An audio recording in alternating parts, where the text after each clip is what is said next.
بالله من شرور أنفسنا ومن سيئات أعمالنا من يهده الله فلا مضل له ومن يضلل فلا هادي له ونشهد أن لا إله إلا الله ونشهد أن محمدا عبده ورسوله أما بعد سبحانك لا علم لنا إلا ما علمتنا إنك أنت العليم الحكيم ولا حول ولا قوة إلا بالله العلي العظيم اللهم إنا نعوذ بك من علم لا ينفع وقلب لا يخشع وعمل لا يرفع ودعاء لا يسمع اللهم انفعنا بما علمتنا وعلمنا ما ينفعنا وزدنا علما آمين يا رب العالمين.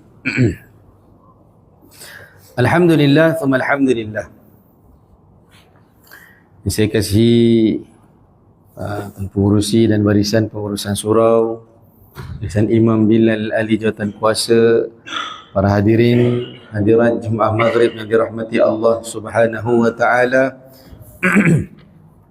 Syukur kita kepada Allah Subhanahu wa taala dengan taufik, hidayah, inayah daripada Allah Subhanahu wa taala dapat kita bersama-sama pada malam ni mengimarahkan rumah Allah taala, seterusnya duduk sebentar di taman-taman syurga yang mana Nabi sallallahu alaihi wasallam pernah bersabda kepada sahabatnya, "Idza marartum bi riyadil jannah farta'u."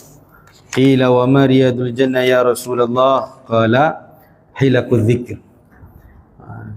Nabi bersabda, apabila kamu lalu di taman-taman syurga, maka ambillah sesuatu, ambillah habuan daripada taman syurga tersebut. Maka ditanya kepada Rasulullah, wahai Rasulullah, apakah yang dikatakan taman syurga itu? Maka Rasulullah SAW bersabda, iaitu halkah-halkah zikir, halkah-halkah ataupun majlis-majlis yang mengingati Allah. Majlis-majlis yang di dalamnya ada disebutkan nama Allah, disebutkan nama Nabi sallallahu alaihi wasallam. Hadirin hadirat yang dirahmati Allah Subhanahu wa taala, alhamdulillah bertemu kita kembali dalam membicarakan kitab Penawar Hati. Kitab yang membahaskan tentang ubat kepada hati. Bila kata penawar pada hati, kata ulama, bila kita baca kitab Penawar Hati bermakna ubat bagi hati kita. Kita nak tahu apakah penyakit yang ada dalam hati setiap manusia, dan terutamanya hati kita sendiri, dan bagaimana cara nak mengubati. Dia bagi tahu dalam kitab ni, masya-Allah, panjang lebar oleh Syekh Abdul Qadir bin Abdul Muttalib Al-Mandili rahimahullahu taala. Dan ini merupakan pelajaran yang penting, kerana pelajaran hati ni termasuk dalam pelajaran tasawuf, pelajaran yang mengajar kita bagaimana nak berakhlak dalam beribadat kepada Allah. Yang kita tahu akhlak ni ada dua. Satu, akhlak kepada sesama kita, manusia. Nabi sendiri bersabda, wa khaliqin nas al-husnu al-birru husnul khuluq. Yang dikatakan kebaikan tu apa? Iaitu akhlak yang baik. Dan dalam hadis yang lain bersabda, wa khaliqin nas bi khuluqin hasadin. Kamu berakhlaklah baik dengan sekalian manusia, dengan kamu berakhlaklah dengan akhlak yang baik dengan sekalian manusia. Wa khaliqin nas bi khuluqin hasadin, dengan akhlak yang terbaik. Itu akhlak sesama manusia. Dan ada satu lagi dalam kita kata dalam kita belajar mendekatkan diri kita kepada Allah Ta'ala, dipanggil berakhlak dalam ibadat, akhlak dengan Allah Ta'ala. Ni yang kadang-kadang kita terlepas pandang, sehingga kan ulama tekankan kepada kita, inilah perkara yang sangat penting, supaya hati kita yang bersangkutan dengan hati kita sentiasa terjaga, tertata dalam segala gerak-geri kita, dalam ibadat kita, dalam tingkah laku kita. Dan hati kita sentiasa terjaga, setiap perkara yang kita buat hanyalah semata kerana Allah, kerana dapat redha Allah. Tidak ada sedikit pun daripada hati kita nakkan perkara-perkara keduniaan, kerana makhluk, kerana selain daripada Allah Subhanahu wa taala. Inilah pelajaran hati ni yang kita nak belajar. Yang kita sama-sama baca kitab ni, mudah-mudahan menjadi salah satu jambatan kepada kita untuk kita tetap istiqamah dalam jalan-jalan orang yang menuju kepada Allah Ta'ala. Mudah-mudahan kita tidak menyimpang, mudah-mudahan kita tidak orang kata apa, lari daripada landasan yang sempurna. Jadi pedoman kita kata ulama tuliskan kitab ni supaya menjadi kita punya satu guide pada kita, supaya kita ni sentiasa berada pada landasan yang betul, insya-Allah. Hadirin hadirat yang dirahmati Allah Subhanahu wa taala, kita sambung pembacaan kitab Penawar Hati pada fasal yang kelima, betul sebelum ni kita dah selesai pada fasal yang keempat berkaitan dengan al-hasad, iaitu dengki. Kita masuk pada fasal yang kelima, salah satu sifat mazmum, betul ya? Yang ada kitab boleh maklum kalau tersilap. Pasal yang kelima ini membicarakan tentang apa? Tentang kikir dan kasih kepada harta. Salah satu sifat mazmumah, sifat yang dicela oleh Allah Ta'ala, yang tak sepatutnya ada dalam hati setiap orang mukmin, iaitu apa? Kikir, kedekut dan kasih kepada harta. Bismillahirrahmanirrahim. Qala al-musannifu rahimahullahu ta'ala wa nafa'ana bi'ulumihi fid dharaini, amin. Fasal yang kelima iaitu kikir dan kasih kepada harta. Kikir ni kedekut lah tuan-tuan. Bila kata kikir ni, dia merupakan sifat hati. Sebab tu ulama kata kikir ni, kedekut ni bukan hanya ada pada orang miskin saja, bukan hanya ada pada kaya, dua-dua ada. Orang miskin ke dia, orang kaya ke dia, boleh ada sifat kedekut, boleh ada sifat pemurah. Jangan kita kata orang kaya tak kedekut kot, harta banyak. Tak, kadang-kadang orang kaya lebih kedekut. Kita ada orang mungkin orang miskin dia lebih kedekut kot sebab tak ada harta, dia tak boleh nak bagi harta. Tak. Kadang-kadang orang miskin pun ada juga kedekut. Sebab apa? Kedekut ni ialah sifat hati. Kedekut ialah sifat hati. Dia bukan sifat kita kata sifat untuk orang kaya, sifat untuk orang miskin, sifat untuk satu orang, tak. Tapi ialah sifat hati. Macam mana keadaan dia sendiri, hati dia kalau pemurah, dia akan jadi pemurah. Hati dia kedekut, dia akan jadi kedekut. Kata ulama seperti itu. Dia merupakan sifat hati. Sebab kitab yang kita belajar ni berkaitan semua dengan hati. Jadi kikir dan kasih kepada harta, cinta kepada harta itu termasuk sifat hati yang dicela oleh Allah Ta'ala. Tak boleh ada dalam hati kita ada sifat seperti itu. Sebab Allah Ta'ala sebutkan, kikir antara sebesar-besar kebinasaan, ketahuilah bahawa kikir itu antara sebesar-besar yang membinasakan. Yang membinasakan. So apa? Ada firman Allah Ta'ala, wa man yuqashuha nafsihi faulaika humul muflihun. Maksudnya, dan ingatlah sesiapa yang menjaga serta memelihara dirinya daripada dipengaruhi oleh tabiat bakhilnya, oleh sifat bakhilnya, sifat kedekutnya, maka mereka lah orang-orang yang berjaya. Dapat jaga diri dia daripada sifat kedekut, dia orang berjaya. Bermakna orang yang melazimi mengikut kehendak hati dia, tak naklah bagi, malaslah, kan dalam bab sedekah ke dalam bab apa saja, kita kata infak, wakaf ke apa, langsung hati dia tak ada nak memujuk, maksudnya dia ikut kehendak hati dia, tak nak bagi, contohnya dengan kerana ada sifat bakhil itulah, maka dia bukan di kalangan orang yang berjaya. Masya Allah. Itu dah sebab nak didik hati tu, nak jadi orang yang tidak kedekut, kan. Ada orang miskin tapi Masya Allah pemurah. So ada satu orang miskin jumpa Nabi SAW, wahai Rasulullah, macam mana aku nak sedekah harta, nak buat infak macam orang kaya, kan. Nabi bagi tahu apa? Tabassumuka fi wajhi akhika laka sadaqah. Senyumnya kamu di hadapan saudara kamu tu sedekah, Nabi kata. Jangan sampai tak ada apa-apa, jangan sampai dah tak ada duit pun, miskin ke apa ke, sampai senyum pun tak boleh. Masya Allah. Senyum pun dianggap sedekah. Tapi jangan pakai senyum aja. Senyum. Kenapa sedekah? Duit tak ada. Senyum. Tak boleh lah. Kan?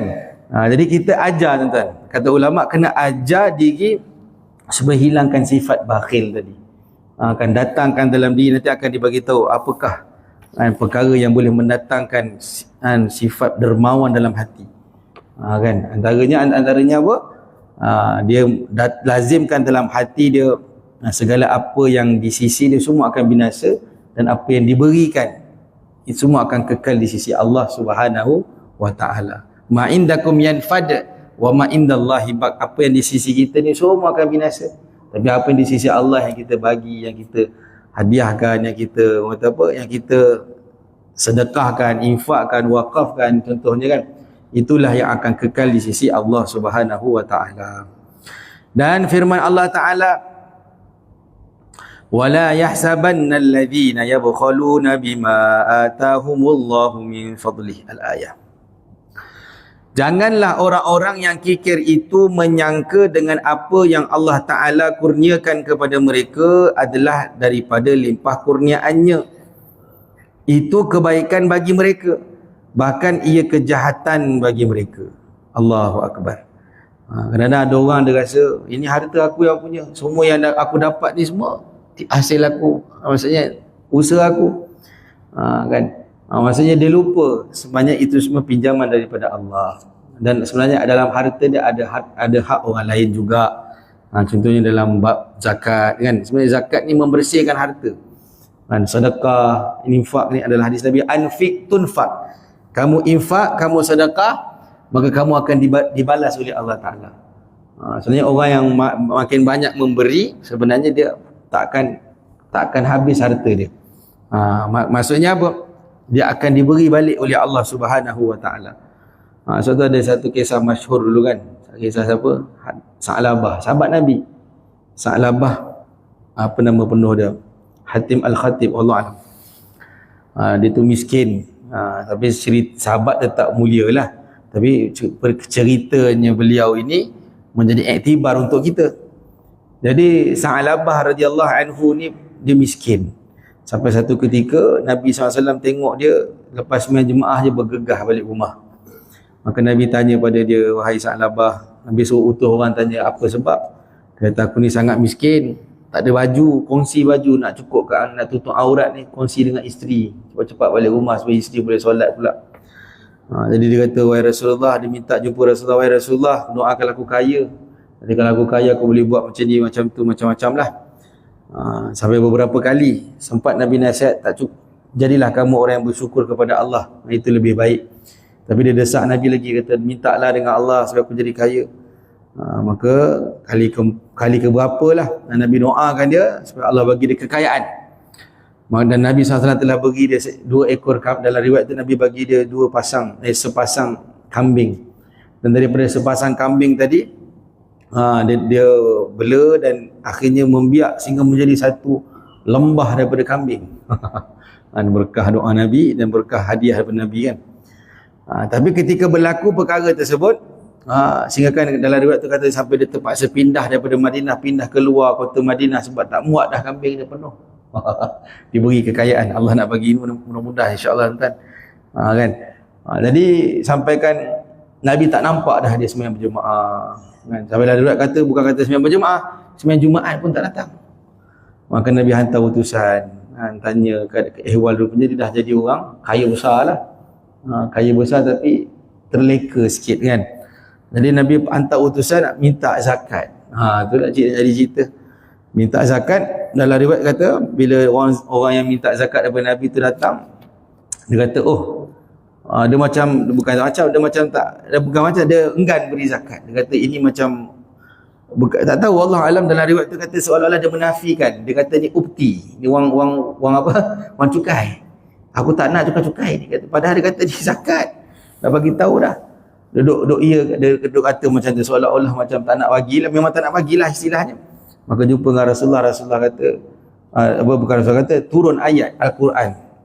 Turun ayat Al-Quran yang mana Allah Ta'ala sebut dalam Quran surah At-Taubah, wa minhum man ahadallaha la in atana min fadlihi lanasaddaqan wa lanakunanna minal dalam ayat tu Allah Ta'ala sebut sebahagian daripada, maksudnya ada orang yang minta supaya dia berjanji kalau ada harta nanti aku nak bagi, lanasaddaqanna wa lanakunanna minas salihin, aku akan jadi orang soleh. Falamma atahum min fadlihi bakhilu bihi. Dia datang, Allah Ta'ala dah bagi harta, bakhilu, mereka bakhil. Bila datang ayat ni, Nabi SAW terus bagi tahu tak apa, aku tak nak terima dah zakat daripada Sa'labah ni. Sampai bila dia tersedar daripada kisah, daripada ayat yang turun tu, maka dia pun jumpa Rasulullah, wahai Rasulullah, aku tersilap, kata dia. Aku nak bagi zakat, Nabi kata aku tak terima zakat kau. Aku tak nak terima dah sebab ada ayat turun ni, kau telah bakhil dengan permintaan yang pertama yang aku minta hari itu. Jadi pada ketika sampai Nabi wafat, Nabi tak terima. Sampailah berita ni berlaku, perkara ni berlaku sampai tidak diterima zakatnya Sa'labah ni sampai zaman Sayyidina Uthman. Dan sampai akhirnya beliau sendiri Sa'labah wafat. Tapi bukan bermakna kita kata Sa'labah wafat nak kena kufur, tak. Kata Sayyidina Abu Bakar, disebabkan Nabi tak terima, aku pun tak terima zakat kau. Kata Sayyidina Umar, disebabkan Sayyidina Abu Bakar, Nabi SAW tak terima, aku pun tak terima. Sampailah Sayyidina Uthman, sama kata macam tu, dan zakatnya tak terima. Jadi maksudnya kerana ada sifat bakhil tu bahaya. Kan, bakhil tadi tu, kedekut tadi, menyebabkan Allah tak terima. Allah tak terima zakat. Daripada zakat tu ialah penyucian harta. Baik, nak bagi tahu apa? Dengan sebab bakhil ni, Allahu Akbar, dia tidak jadi orang yang berjaya. Dia bukan di kalangan orang yang berjaya di sisi Allah Ta'ala. Ada bakhil. Sebab kita kena buang sifat bakhil, buang sifat kedekut dalam hati. Nak belajar tu kena belajar. Saya sendiri, kita semualah. Dan ada orang datang, bang, tak tolong. Kadang kita ambil daripada zahir. Kita ambil, kata ulama', kalau orang datang minta sesuatu pada kita, kita ambil zahir saja. Tak boleh bagi banyak, bagi sedikit. Jangan sampai tak bagi apa-apa. Kadang hati kita mula berteka-teki kan. Ini mesti sindiket ni.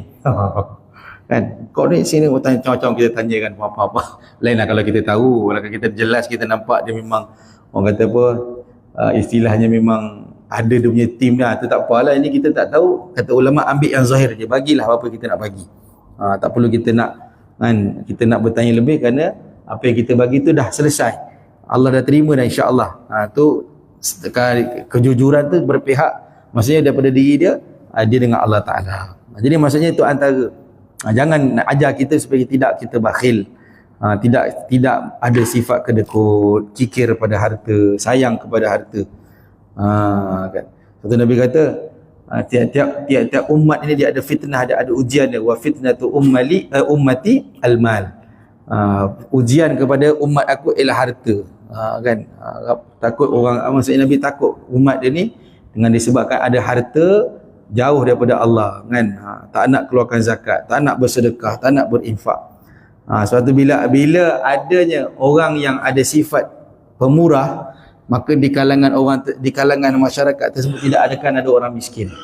Tapi bila orang kaya sini ada sifat kedekut, orang yang ada harta di sifat kedekut, maka perkara kemiskinan ni akan melarat. Perkara kemiskinan ni akan melarat. Satu kikir ni, kata ulama, apa yang kita boleh faham dengan kedekut ni, bukan kita kata maksudnya kita infakkanlah semua, habis harta kita bagi je lah kat orang, bukan macam tu. Ataupun tak perlulah nak, istilahnya macam ni kita kata kan, sampaikan diri sendiri, nak tunaikan hajat sendiri pun kita tak nak keluarkan. Biarlah kita buruk pun tak apa, kata kan, bukan macam tu juga. Kan, kata ulama, kita ambil yang pertengahan. Kata Nabi kata khairul umur awsatuha, sebaik-baik perkara itulah pertengahan. Maksudnya jangan sampai kita harta yang kita ada tak apa, kita belanja kan, habiskan terus, sampai diri kita pun kita lupa juga kan. Tu masya-Allah lah kan. Ataupun kita kata simpan sampai tak guna langsung, tak ada manfaat apa-apa pun masalah juga. Jadi kita bagilah mengikut keperluan. Kan, jangan sampai tak langsung kita tak bagi. Jangan sampai ada terdetik dalam hati sifat kedekut tersebut. Allahu Akbar. Dia tengah-tengah. Baik. Artinya mereka jangan menyangka bahawa kikir mereka itu kebaikan bagi mereka. Tak apalah aku kedekut, aku tak ganggu orang. Ada orang cakap macam tu kan. Tak apalah aku tak bagi orang duit apa, yang penting aku tak ganggu orang, aku hidup okey. Kan.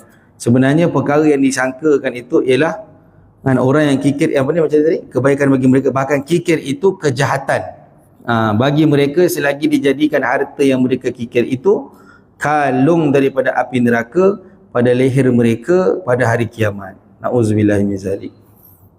Jadi orang yang kedekut ni tuan-tuan, dengan harta yang dia ada, nanti harta tadi akan dijadikan kalung. Dalam riwayat kata harta ni akan menyerupai ular, dia akan kalungkan dekat tengkuk dia, dipatuk kan kepala orang tersebut. Na'udzubillah. Kalau ini hari ni orang kena patuk kaki je pun tuan, sampai kepala berdenyut, apatah lagi patuk kepala. Kan, Allahu Akbar. Ini Kita kata bahana bagi orang yang ada sifat kedekut, masya-Allah. Jadi kita nak latih tu, nak usaha. Dan sabda Nabi SAW, iyyakum wasyuha fa innama halaka man kana qablakum bisyuhi. Maksudnya berhati-hatilah dirimu tentang kikir, kerana sesungguhnya kebinasaan umat sebelum kamu itu dengan sebab kikir. Kebinasaan umat sebelum kamu itu dengan sebab kikir. Macam mana Allah Ta'ala sebut kan dalam Quran, inna Qarun, cerita Qarun dari zaman Nabi Musa, sehingga ditenggelamkan oleh Allah Ta'ala dengan harta-hartanya. Bila diminta zakat, bila disuruh keluar zakat, tak nak keluarkan zakat. Sebab tu ini orang jumpa harta, kuat-kuat jumpa harta, semua harta Qarun. Yalah, harta dia lah tenggelam. Wallahu alam. Kan. Jadi kena hati-hati, berhati-hati dirimu tentang kikir. Ada setengah ulama kata orang kikir ni dia ialah keberadaan dia, orang kedekut ni keberadaan dia pun tak diharapkan. Dia ada ke tak ada ke sama je. Betul tak tuan? Dalam masyarakat kan, minta pun tak bagi kan, kalau tak minta pun tak ada benda, orang berlaku sama je. Contoh selfish lah. Kita kata orang pentingkan diri sendiri kan, dia ialah langsung tak ada cakna kan. Contohnya ada program taman ke program surau ke apa, dia buat tak reti je. Jadi kesian. Jadi orang macam ni kena hati-hati.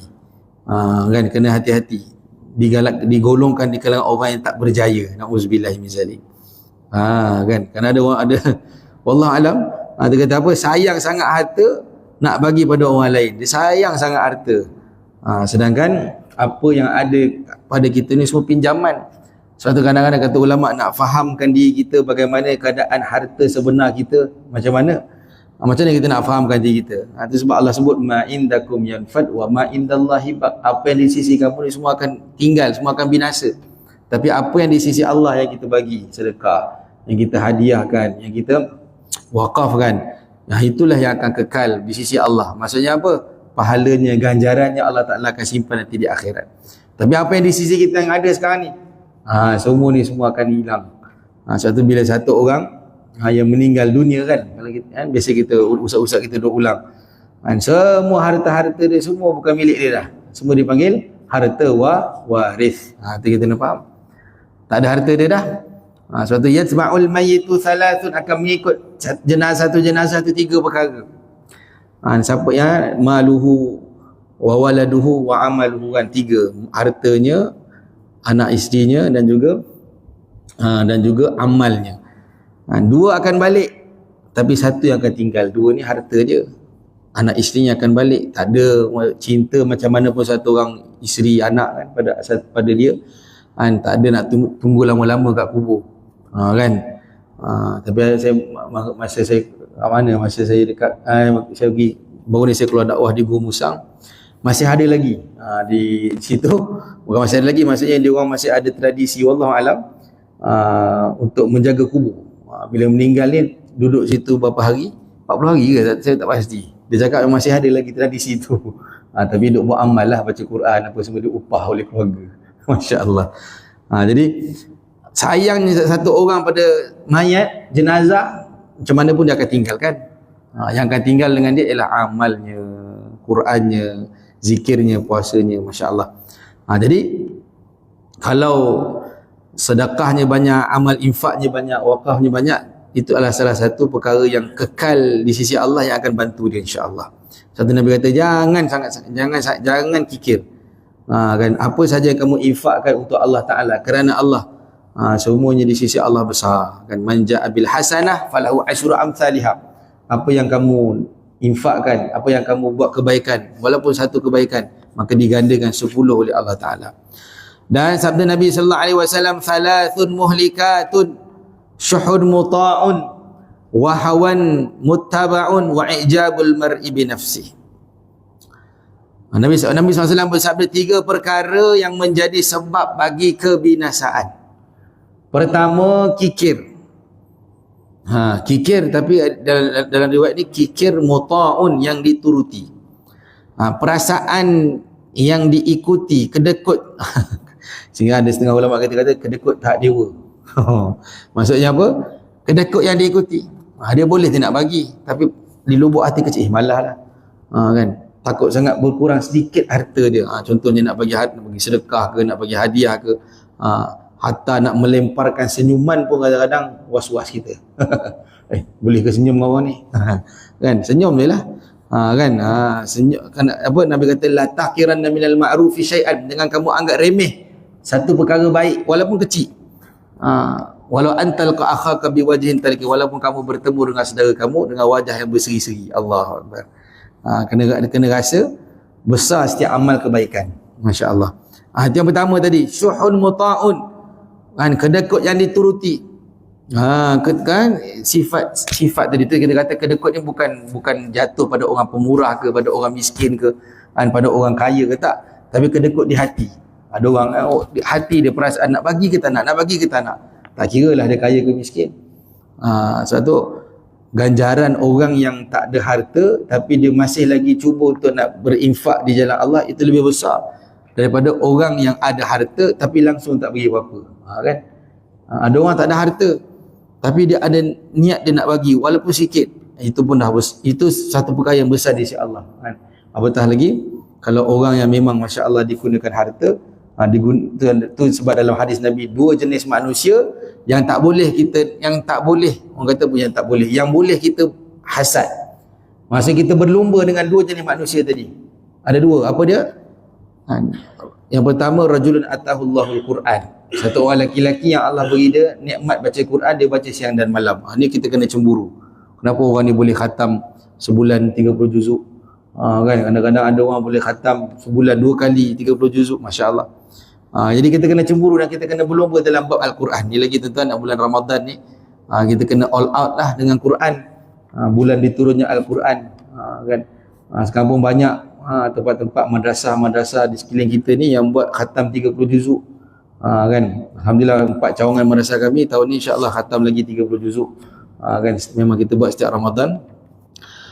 Dan banyak lagi kita usahakanlah untuk cari, tak mampu kita nak baca Quran 30 juzuk, kita cuba jadi makmum 30 juzuk. Rasanya di Masjid Paroi ada kan? Mona Abdullah kata bawa tu ni. Kan? Jadi kita ambil peluang tu, ambil berkah Quran tu. Dan kita sendiri khatamlah Quran tu, sebab kalau kita boleh bahagikan muka surat Quran tu, kalau satu hari ada 5 waktu, satu juzuk ada 20 muka surat. Dibagi satu hari satu juzuk, 20 bagi 5 4. Jadi maksudnya satu waktu bacalah 4 muka. 2 helai je. Satu waktu, tak kira lah sebelum Zuhur 2 muka surat, selepas Zuhur 2 muka surat. Jadi 4 muka lah. InsyaAllah satu hari khatam satu juzuk. 30 hari 30 juzuk. Boleh tuan. Kita usahalah. Targetkan betul-betul Ramadan ni betul-betul jadi bulan Quran untuk kita khatam, dan seterusnya kita istiqamah pada bulan-bulan selepasnya. Itu antara yang mudah lah. Nak khatam 2 kali, 2 kali masa 30 juzuk, 2 kali satu hari, satu waktu 8 muka. Macam tu lah, tambah lah. Kan, untuk kita nak khatam Al-Quran, nak berlumba. Dan yang kedua, yang boleh kita cemburu, yang boleh kita berlumba, siapa dia? Iaitu orang yang Allah datangkan kepadanya harta, fahuwa yunfikuhu ana al-laili wa ana nahar. Dia diberi harta, diberi kekayaan oleh Allah, alhamdulillah. Tapi dengan harta dia tadi tak ada pun ada, maksudnya dia terus infakkan harta dia. Dia gunakan harta itu untuk dia menjadikan jambatan untuk akhirat. Dua jenis orang ni boleh kita cemburu dan kita berlumba. Ghibtah. Ghibtah ni kita berlumba, masya-Allah. Jadi sebab tu tak boleh kan, kedekut tu diikutkan. Perasaan dalam hati, sifat tak nak beri. Kan, kalau untuk perkara dunia okey, tak ada masalah, macam mana pun kita boleh supportnya, supply. Tapi untuk perkara akhirat, kan, untuk kita contoh surau kita ada keperluan ni, keperluan tu sikit, kita buat tak dengar pula. Na'udzubillah min zalik. Kerana kita boleh dibagi, tapi kita menurut menurut dengan kehendak hati tu yang tak nak bagi, na'udzubillah. Dan yang kedua, keinginan yang diikuti, hawan muttaba'un, nafsu yang diikuti.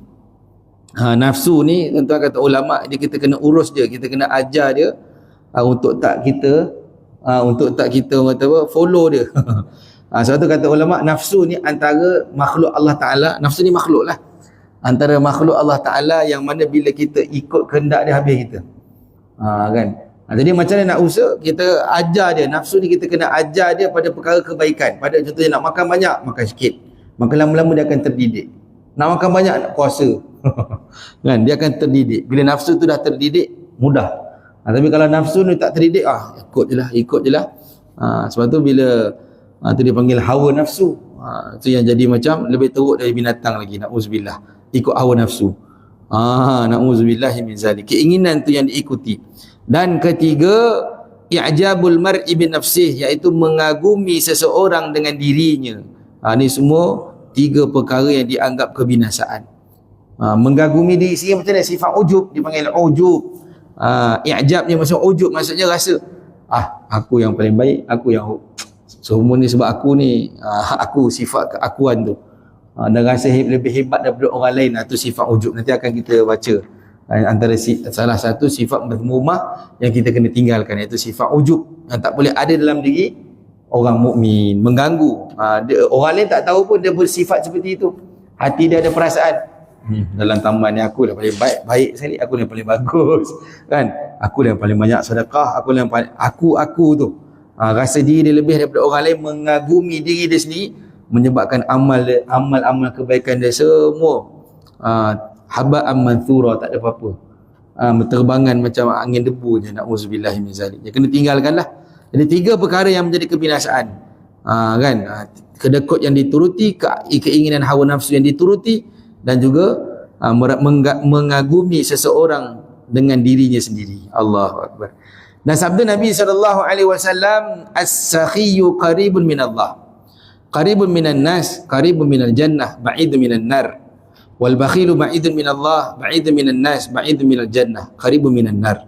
Wal jahilu as-sakhiyyu ahabbu ila Allah min 'abidin bakhilin. Maksudnya apa? Orang yang pemurah itu ialah yang hampir daripada Allah Ta'ala. Orang pemurah ni insya-Allah dia hampir pada Allah. Pemurah ni maksudnya dia mudah memberi, kan? Tak ada pun dalam hati dia, dalam diri dia ada sifat kedekut, sayang sangat harta dia sampai langsung tak boleh nak bagi sama. Maksudnya untuk keperluan, kadang-kadang ada orang kedekut ni tuan, panggil kedekut taik mesin ni kan. Untuk keperluan diri dia sendiri pun kadang ada kedekut. Faham tak tuan? Keperluan diri, kadang keperluan keluarga dia. Allah, ada orang macam tu. Sampai tak terurus kan. Tak apa, saya ni tasawuf. Tu ya sebab saya salah fikir tu.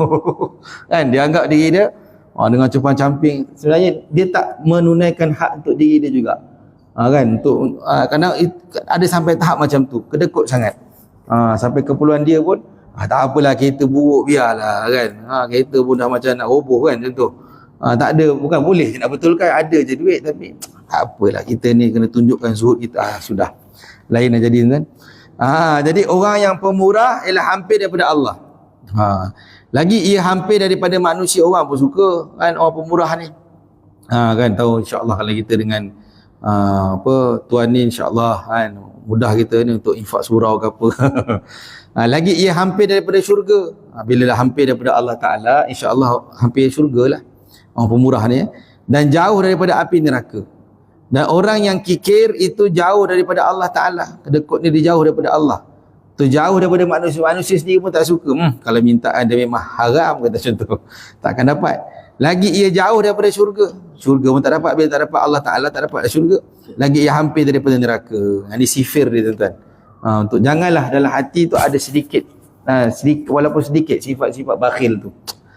Dan yang jahil yang pemurah lebih kasih kepada Allah Ta'ala daripada yang mengerjakan ibadat yang kikir. Orang jahil yang pemurah tu lebih Allah kasih daripada orang yang ahli ibadat tapi kedekut, kikir. Masya Allah. Dan dikehendaki dengan hampir daripada Allah Ta'ala ialah hampir daripada rahmatnya dan pahalanya. Dikatakan hampir itu maksudnya bukan maksudnya hampir daripada diri dia dengan Allah tu zat dia, tak. Maksudnya apa? Hampir daripada rahmat Allah, kasih sayang Allah, pahalanya banyak lah. Seorang yang infak, kan, orang yang suka berinfak ni orang yang memberi. Kan Nabi kata al-yadul ulya khairum min yadis sufla. Kan, tangan yang di atas lebih baik daripada tangan di bawah. Tangan yang memberi ni lebih baik daripada tangan yang meminta. Maka kata ulama, jadilah kita orang yang berlumba memberi, kan. Ada je peluang infak, peluang sedekah, peluang wakaf. Jangan sampai kita tak ada nama kita. Sampai macam tu, berlumba dalam kebaikan. Dan dikehendaki dengan hampir daripada manusia ialah kasih mereka. Maksudnya manusia pun suka, seronok bersama dengan dia. Kan? Dan dikehendaki dengan hampir daripada syurga ialah diangkatkan hijab antaranya dan antara syurga itu. Mudah untuk masuk syurga. Orang yang banyak berinfak, orang yang kita kata banyak memberi ni, mudah untuk dia masuk dalam syurga Allah. Dan dikehendaki dengan jauh daripada Allah Ta'ala ialah jauh daripada rahmatnya dan pahalanya. Jauh daripada rahmat dan pahala kasih sayang Allah tak ada pada orang yang kedekut, yang bakhil. Dan dikehendaki dengan jauh daripada manusia ialah benci mereka kepadanya. Manusia pun akan benci, ya apalah kan, sikit pun tak boleh nak bagi contoh. Dan dikehendaki dengan jauh daripada syurga ialah banyak hijab antaranya dan antara syurga itu. Allahu Akbar. Banyak hijab, banyak penghalang dia untuk dekat kepada Allah, dekat kepada Allah Ta'ala syurga, dan menyebabkan dia mudah masuk neraka Allah Ta'ala. Na'udzubillah. Jadi itu ancaman orang bakhil ni tuan, dahsyatlah. Jadi kita kena faham lagi sekali, bakhil ni ialah sifat hati. Tak kira orang tu miskin ke, berharta ke, daripada sifat bakhil tu yang bahaya. Baik. Kikir itu ialah kasih kepada harta. Tengok. Kikir yang kata kedekut ni pula ialah kasih kepada harta. Kasih ni terlampau sayang kepada harta. Dan ketahuilah bahawa asal bagi kikir itu ialah kasih kepada harta, dan ia kelakuan yang dicela. Kan, kelakuan yang dicela. Terlampau kasih. Sebab tu kata ulama, ini kita kena belajar supaya kita kena faham apa yang Allah Ta'ala kurniakan kepada kita daripada segi harta, anak, semua itu ialah amanah. Itu hanyalah amanah, dan hanyalah kita kata tanggungjawab kita yang akan ditanya oleh Allah di akhirat. Sebab tu ketika ada satu peperangan Nabi SAW dan sahabat, jadi pada ketika itu Nabi SAW nak tunjukkan bagaimana keadaan nanti di akhirat, keadaan di keadaan pertanyaan Allah Ta'ala nanti berkenaan harta satu orang. Maka Nabi dan ketika lepas perang tu adalah tawanan-tawanan, kita kata barang harta ghanimah yang dibagi-bagikan kepada sahabat-sahabat. Jadi sahabat semua duduklah di padang pasir kan. Semua tak tahulah, maksud duduk di hadapan satu batu besar. Maka seorang demi seorang sahabat naik kan untuk ceritakan apa yang dilakukan terhadap harta ghanimah yang diberi. Maka ada sahabat ada cerita, wahai Rasulullah, dengan harta ghanimah ni aku akan buat macam ni, dan daripada ni aku akan ini macam-macam lah dia kata harta tu. Sampai kan tak sempat nak sebut habis, tiba-tiba dah turun. Kenapa? Panas wahai Rasulullah. Batu tu panas, kat mana pasir kan, naik atas batu. Maka naiklah Sayyidina Ali dengan mudahnya dia naik atas batu tu. Dia kata, batu panas wahai Rasulullah, semua harta yang aku dapat tadi aku agi-agikan kepada fakir miskin. Settle, turun. Maka Rasul kata, beginilah keadaan nanti di akhirat. Semakin banyaknya harta satu orang, semakin lamalah dia dihisap, ditanya, dipersoalkan tentang apa kegunaan harta tersebut. Allahu Akbar. Tapi kalau sikit, macam Sayyidina Ali tadi kan, maksud banyak diinfak, lagi mudah jalan dia untuk lepas daripada apa kata majlis penghisapan tu nanti. Allahu Akbar. Jadi kasih kepada harta tu menyebabkan satu orang susah nak mengeluarkan harta di jalan Allah, mengeluarkan harta dia untuk Allah Ta'ala. Dan mereka yang tiada harta baginya tiada nyata kikirnya, umpamanya dengan menahan sedekah. Kan, kalau orang tak ada harta, memang kita tak nampak lah dia nak sedekah pun, sebenarnya dia lah yang layak disedekahi. Kan, tak nampak lah kikirnya. Tapi seperti mana kata Syekh tadi pada permulaan, kikir ni adalah sifat. Kalau orang nak memberi, dia tak ada harta pun dia akan usaha untuk memberi, walaupun sekadar senyuman kan. Tetapi ia nyata dengan kasihnya pada harta. Tengok, sampaikan kasih pada harta ni pun merupakan, kita kata, sifat daripada hati. Walaupun satu orang tu miskin, tapi hati dia Masya Allah cinta pada harta. Tu pun bahaya juga. Termasuk kikir juga nanti. Ramai orang yang pemurah tetapi ia kasih kepada harta, maka ia murah dengan memberikan hartanya supaya dipujinya dengan pemurah. Ada orang memang boleh bagi macam-macam, siap ambil gambar, nak bagi ni apa semua kan. Tapi rupanya hati dia sendiri masih lagi ada kasih kepada harta. Bukan pemurah, kita kata pemurah daripada segi zahir sajalah. Sebab yang dikehendaki, kita kata dikehendaki dalam Islam ni, zahir dan batin kita kena pemurah. Masya Allah.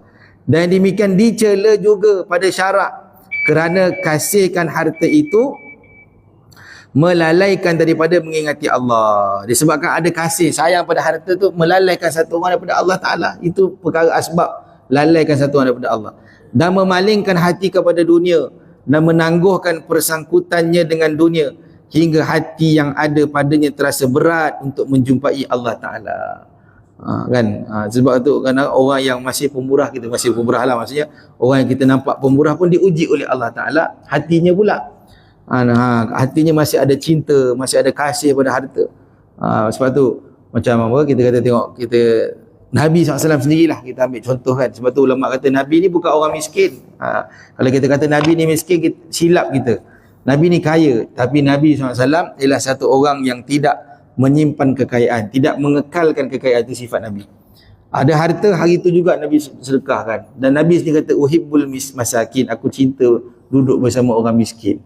Dan aku nak nanti di akhirat dibangunkan bersama orang miskin. Nabi punya hasrat begitu. Tapi bukan bermakna Nabi miskin. Sebab apa Nabi? Sebab tu ulama kata Nabi SAW punya sifat memberi ni seperti mana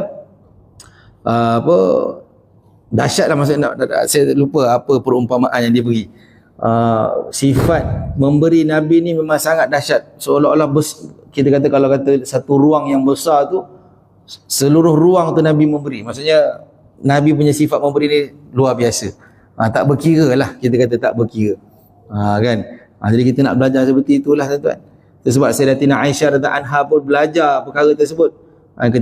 Ketika mana Nabi dah wafat kan, ada harta datang kepada Sayyidatina Aisyah, ada riwayat sahih. Jadi Sayyidatina Aisyah bukan kata okey tak apa kita simpan, tak ada. Terus dia beritahu pada hamba dia, cari mana nama-nama orang miskin, bagi tu harta ni, jangan tinggal aku takkan tidur selagi ada harta. Ya Allah. Kalau kita fikir kan, sahabiah, orang-orang soleh ni tak faham kita kan. Tapi itulah keadaan mereka. Tak nak tidur selagi mana harta masih ada. Sehingga kan sebelum menjelang maghrib, dia tanya pada hambanya, dah habis dah, selesai dah. Hamba dia kata, wahai Sayyidatina Aisyah, kan kau punya suruh untuk infakkan harta sehingga kan kita nak buka puasa pun terlupa nak beli. Dalam riwayat tu kata sampai terlupa nak beli kerana apa? Sibuk menginfakkan harta di jalan Allah Ta'ala. Jadi sebab itulah hati zahir dan batin kita kena bersih, kena jadi pemurah. Bukan kata setakat zahir kita saja pemurah, tapi hati kita pun sendiri pemurah. Kadang kita bagi tapi lah hati aku bagi ni kan habis kan, dah bagi dah tapi masih ada lagi sikit. Kata ulama kena bersihkan. Sebab perkara tersebut, kasihkan pada harta tu menyebabkan jadi satu kelalaian daripada mengingati Allah Ta'ala. Sebab Allah firman, ya ayyuhalladzina amanu la tulhikum amwalukum wala auladukum an dzikrillah. Maksudnya wahai orang-orang beriman, janganlah kamu dilalaikan oleh urusan harta benda, kamu dan anak-anak pinak kamu daripada mengingati Allah dengan menjalankan perintahnya. Dan firman-Nya Allah Ta'ala, innama amwalukum wa auladukum fitnah. Maksudnya sesungguhnya harta benda kamu dan anak-anak kamu itu hanyalah menjadi ujian. Dan Nabi SAW sendiri bersabda, la tattakhidud di'ata fatarghabu fid dunya. Janganlah kamu menjadikan ladang yang diambil hasilnya daripada itu menjadi sebab bagi kegemaran kamu pada dunia. Maksudnya apa? Jangan. Maksudnya kita kena belajar dalam ilmu tasawuf ni tuan. Kita nak belajar kosongkan hati kita daripada kecintaan dunia. Ni nak belajar ni tuan. Nak usaha datangkan kecintaan kepada Allah Ta'ala, kepada amal ibadat. Bukan maksud kita tinggalkan dunia, tinggalkan bagi semua sampai kita compah camping, tak. Maksudnya tak masukkanlah hati, boleh tak tuan? Macam nak usaha. Kita kena belajar kan, tak cinta. Apa yang kita beri semuanya kita serah pada Allah Ta'ala. Kan? Dalam hati tak ada pun ada sekelumit kata aku beri ni kan habis kan, macam mana, tak ada. Dan ada pun mereka yang tiada dilalaikannya oleh ladang itu, maka harus baginya mengusahakannya. Maka hadis ini tidak menjadi mansuh dengan sebab Nabi SAW dan sahabat-sahabat radhiyallahu anhum mengusahakan kebunnya. Kan, rijalul la tulhihim tijaratun wala bai'un an dzikrillah. Maksudnya ibadat itu dikerjakan oleh orang-orang yang kuat imannya, yang tidak dilalaikan oleh perniagaan atau berjual beli daripada menyebut serta mengingati Allah. Di zaman sahabat ada juga sahabat yang kaya raya kan, Abdul Rahman bin Auf kita kata kan. Siapa lagi yang banyak mewakafkan tanah dia di kota Madinah seperti Hadrat Talha kan, Talha bin Ubaidullah kan. Masya-Allah orang kaya-kaya, tapi kekayaan mereka tak ada pun menghalang mereka daripada mengingati Allah. Hati itu nak belajar. Dan ketahuilah bahawa harta itu tiada dicelakannya semata-mata, bahkan yang dicela itu harta yang melalaikan daripada beribadat. Adapun harta yang menolong atas beribadat, maka ia dipuji. Seperti sabda Nabi SAW, ni'mal malu salihu lil mar'i salih. Sebaik-baik harta yang baik itu bagi seseorang yang baik. Maksudnya harta yang baik tu diukur daripada siapa? Daripada tuan dia sendiri. Tuan dia baik, insya-Allah harta yang tu harta yang baik-baik lah. Walau bagaimanapun tiada sepatutnya membanyakkannya, bahkan yang lebih utama diambil harta itu sekadar yang memadai sahaja. Sekadar yang memadai sahaja. Kerana doa Nabi SAW, Allahumma ja'al rizqa ali Muhammadin kutan wa fi riwayatin kafafan. Maksudnya, Allah jadikanlah rezeki keluarga Nabi Muhammad di dalam bentuk makanan, dan pada suatu riwayat dalam kecukupan. Nabi sendiri doa untuk keturunan Nabi dan keturunannya diberikan rezeki yang cukup dalam bentuk makanan ataupun diberi kecukupan saja. Nabi tak kata nak beri rezeki yang terlebih, melimpah-limpah, tak, tapi cukup. Maksudnya berkah lah. Satu hari ni kalau orang kata nak rezeki banyak, betul, banyak tak ada masalah, tapi berkat. Ini kalau rezeki tu tak berkat, Allahu Akbar, macam mana banyak pun sekejap ya habis kan, dia tak berkat. Tu istilah orang kata apa, sikit cukup, banyak habis. Tu berkat. Sikit alhamdulillah cukup, tapi banyak tak membazir, tu berkat lah. Tapi kalau contohnya sikit memang tak cukup dah, banyak pun tak cukup juga, tak berkat lah tu. Rasulullah SAW menunjukkan pada doa ini bahawa tiada sepatutnya bagi mereka yang berakal berdoa dan menuntut sesuatu itu lebih daripada perkara keperluannya, kerana tiada kebajikan, tak ada kebaikan padanya. Kenapa? Kalau dah lebih takut jadi membazir, takut berlebih-lebihan kan. Kadar keperluan itu berlainan dengan sebab berlainan kelakuan manusia, tetapi yang dipuji ialah sekadar ia mampu mengerjakan ibadat dengan sebabnya. Jadi hadirin hadirat dirahmati Allah Subhanahu Wa Taala, begitulah kesimpulan yang ayat yang terakhir tadi. Maksudnya apa? Segala apa harta kita dia akan jadi harta yang baik, harta yang barakah bila harta tadi memudahkan dia untuk beribadat pada Allah. Kan? Macam kita cerita tadi tentang Sa'labah, bila dapat harta je terus tak sembahyang jemaah, terus tak sembahyang Jumaat. Tu sahabat tuan-tuan. Jadi bukan kita kata sahabat, sahabat pun lalai, bukan. Masa itu sebagai contoh untuk kita supaya kita beringat. Jangan sampai harta tadi menghalang kita daripada mengingati Allah. Kalau harta tadi menghalang kita, kita cepat-cepat infak dia. Macam Talha Ubaidullah kan. Kalau tuan-tuan pergi ke Madinah tu, di pintu 21, 22, 23 kalau tak silap saya, dekat tengah-tengah tu ada satu telaga yang diinfakkan, diwakafkan oleh, tapi dah ditutup lah, tapi gambaran telaga tu masih ada, bulatan tu. Itu sebenarnya infak daripada Talha bin Ubaidullah ni lah. Jadi cerita dia ketika tu, dia dalam riwayat, ada setengah riwayat mengatakan dia semayang di kebun dia kan, tengah-tengah semayang dia galit. Semayang bukan semayang fardu lah, semayang mungkin semayang duha kan di kebunnya. Tengah-tengah semayang galit, tengok burung terbang di atas pokok pohon di dalam kebunnya, maka lupa rakaat. Nampak kan sahabat ni, terus lepas daripada habis disempurnakan semayang dia, mungkin lupa dia tambah satu rakaat atau macam mana. Dia jumpa Rasulullah, wahai Rasulullah, aku infakkan kebun ni, macam tu. Begitu Rasulullah infakkan kebun ni untuk jalan Allah, dan akhirnya dibuat pembesaran kan, itu tanah wakaf dia lah antaranya, diwakafkan di jalan Allah Ta'ala. Di sahabat Nabi SAW tunjuk pada kita, ada je perkara yang mengganggu dalam ibadat, menyebabkan perkara tersebut pada dia tak ada apa-apa dah, infak terus. Ini boleh tuan, ingat kereta, infak kereta. Ingat rumah. Jadi kita jauh lah tuan. Kita dengan sahabat ni Masya Allah jauh, kita masih belajar lagi. Jadi kita usahalah sama-sama, cuba hadirkan dalam diri kita, dalam terutamanya sifat tadi, kikir tadi yang kita muzakarahkan, yang kita baca tadi. Sifat kikir ni kalau boleh tidak ada dalam kamus hati kita ni. Jangan kedekut. Bagilah, tak boleh bagi banyak, bagi sikit. Contohnya kalau kita nak orang minta kan, contohnya tak boleh bagi banyak, bagi sedikit. Tak boleh bagi sikit, bagilah banyak. Kan? Tapi jangan langsung tak bagi apa-apa kan? Kita ambil apa yang zahir. Itu sebab ulama kata kalau kita jelas-jelas, kita nampak memang dia tu sindiket, kita tahu, kita kenal dia ni memang orang yang scam orang kan, minta duit aja kerja, janganlah kita bagi. Tapi kalau memang kita pun baru kenal dia, tak apa, kita ambil yang zahir, apa yang memberi ni lebih baik daripada tangan yang menerima. Wallahu a'lam bisawab. Jadi mudah-mudahan Allah Subhanahu Wa Taala sentiasa beri taufik hidayah pada kita untuk jadi satu orang yang pemurah, untuk jadi satu orang yang sentiasa menunaikan hajat saudara Islam kita kan, memudahkan orang lain. Hadis Nabi SAW, "Man yassara 'ala mu'minin yassarallahu fid dunya wal akhirah." Barang siapa yang memudahkan satu orang mukmin yang lain, Allah akan mudahkan diri di dunia dan akhirat. Kita ni pun nak bulan Ramadan ni kan, kita ambil lah peluang untuk infak buka puasa contohnya kan.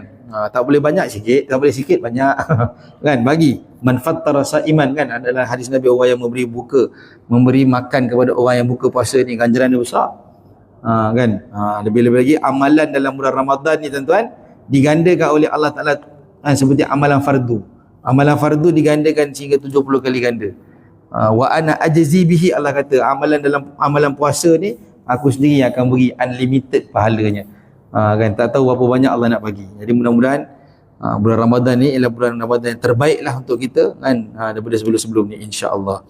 Aqulu qawli hadza astaghfirullahal azim li wa lakum wa li sa'iril muslimin wal muslimat wal mu'minina wal mu'minat al ahya'i minhum wal amwat. Allahumma rzuqna mutaba'atan nabi sallallahu alaihi wasallam awalan wa akhiran wa zahiran wa batinan wa qawlan wa fi'lan wa ibadatan wa amalan salihah. Walhamdulillahi rabbil alamin. Taqabbalallahu minkum. InsyaAllah kita akan sambung setelah Syawal lah ni. Ni dah Ramadan dah. Minggu ketiga hari Isnin dah masuk Ramadan dah. Dah kan? Minggu keempat minggu kita sebulan. Minggu pertama dah Ramadan dah. InsyaAllah.